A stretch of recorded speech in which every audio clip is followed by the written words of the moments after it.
Hello everyone, my name is Veritas and welcome back to Destiny. Now today is Tuesday, reset day. Apologies for the lateness of this video. As long as it's still on Tuesday, I have yet to break my covenant, I think. Anyway, let's move into the Crucible since things are now new and reset for the week. We have Combined Arms as your featured playlist. First completion of this will give you a Treasure of Ages as well as 10 marks for your first 3, so 30 there. 15 marks for each of your Crucible completions down here as well. Moving on to the director, you have your new weekly story playlist. Heroic, Small Arms, and Grounded are the modifiers here. 20 marks for your first 5 completions, as well as a Treasure of Ages for your first completion as well. Small Arms means your primary weapon is bonus damage, while your secondary and heavy do reduce damage, so use your primary weapons. Grounded means you take more damage while in the air, so try not to jump while playing that.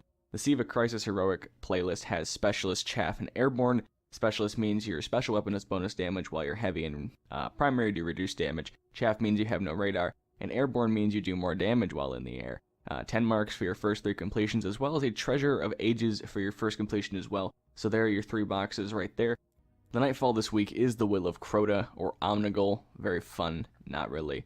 Brawler, Grounded, Chaff, and Match Game are your modifiers here. Brawler means Guardian melee damage is increased. Grounded means that you take more damage while in the air. Chaff means you have no radar. And Match Game means that enemy shield types will need to be matched with your weapon type elementally to actually, be effective against them. So use a solar weapon against a solar shield, extrapolate on that. Your first completion of this will give you a skeleton key, as well as unknown rewards for each completion on per character. That's, exotics, emotes, things along those lines. I recommend doing the Nightfall first before anything else, as always, because of the 25% buff to experience and reputation. So it's always good to get your Nightfall done first in the week, and then go to other activities. Speaking of other activities, the weekly featured raid this week is the Vault of Glass, so Templar and Atheon Challenge active there. Have fun doing those good things there. Raid set gear, if only it were that easy. Unknown rewards being, the exotics and things from chests and stuff like that. Possible rewards for the challenge modes being adept primaries. Have fun getting your exotic Arc Fatebringer. And then, of course, you have the Age of Triumph ornament. 1 for each challenge completion and 1 for completing the raid. So 3 available here per character. Enjoy. Good luck on getting armor to drop. It is rarer than time.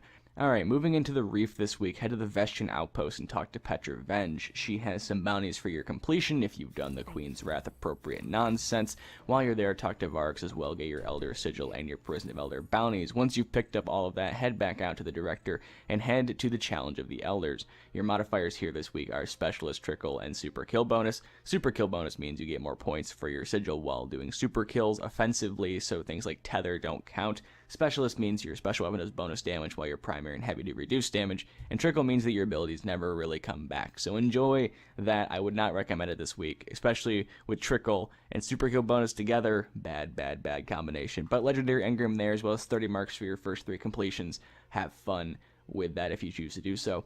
Moving into the tower this week, go ahead and talk to Lord Shax. He will have 2 bounties for you. I believe they are Rift and Clash. Those have Nightfall tier rewards, so do them.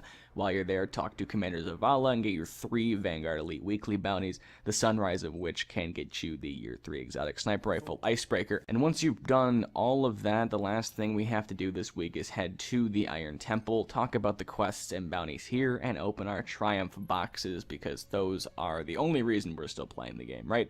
I think that's the only reason anyone's still playing. Gotta get that armor and nonsense that are in the boxes that's rarer than thought itself.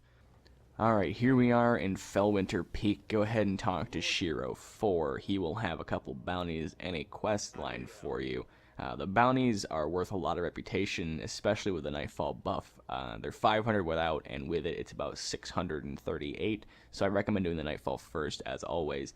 His bounties this week are pretty easy. Arc damage against Fallen Majors, and Ultras, and of course, Archon's Forge challenges. He also has a quest line for you called Plaguelander, This Corrupted Land. This is to do 15 patrols in the Plague Lands. Of those, you need to do kills, assassination, and quarantine. Assassination is VIP.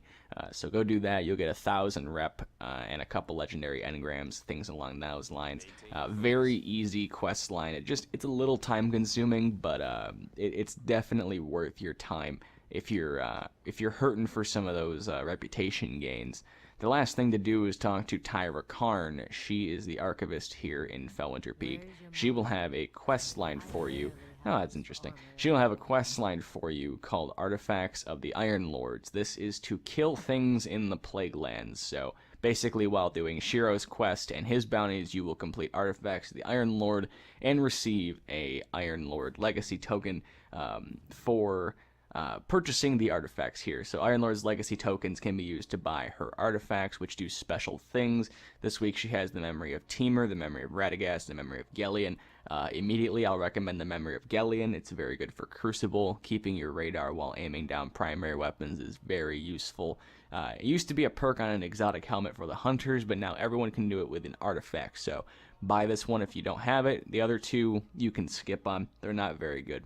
Anyway, that's going to be it for me. That's what I recommend you do. Let's go ahead and move on to my favorite part of this, is where I open a bunch of boxes in hopes that they give me things I don't have. So let's make some space, get rid of that real quick. So if you don't know what these have in them, they have everything that's ever been in a box or available. You know, all the emotes, shaders, some silver dust, you know, armors and that kind of thing. We're looking for stuff over here, namely the armor. One of the ships, 2 of the shaders, and a couple of the ornaments is also what we need. It'd be very nice to get those things. But let's go ahead and crack these open and see what kind of fun stuff we get. We got shadow boxing, an emote I did not have, so we're off to a interesting start in terms of what it's going to give me this week. We have the Spectar robes, even though I didn't think you could get Spectar gear from these because you can buy it from the kiosk. That's interesting. That's kind of a waste of a slot, honestly. And then we got Devourer of Moons, which is the Necrochasm ornament. So that's worth something there. I actually quite like that ornament. It makes Necrochasm look like an exotic, which is kind of fun. But that looks like the haul for this week. Kind of disappointing, but, you know, you can't always get exactly what you want. Go ahead and get rid of that. Alright, that's going to be it for me, though. Nothing interesting from the boxes. I hope you have better luck with your boxes this week, as well as getting some Baltic Glass armor. I'm still looking for a decent set. It looks good, but it needs better stats. But I will see you on Friday for the Xur video. If you are interested in seeing me do other things, like playing Outlast 2, playing Dark Souls 1 cooperatively with my friend, or other things along those lines, there are links in the description to other playlists I have done and am doing currently, both solo and co-op, as well as links to my Twitch and Twitter if you want to talk to me there, or follow me on those sites. I appreciate all of you doing that. Other than that, like I said, I'll see you on Friday for Xur, and other than that, have a great day. But thank you guys so much for watching. If you enjoyed, I very much appreciated, and as always, until next time.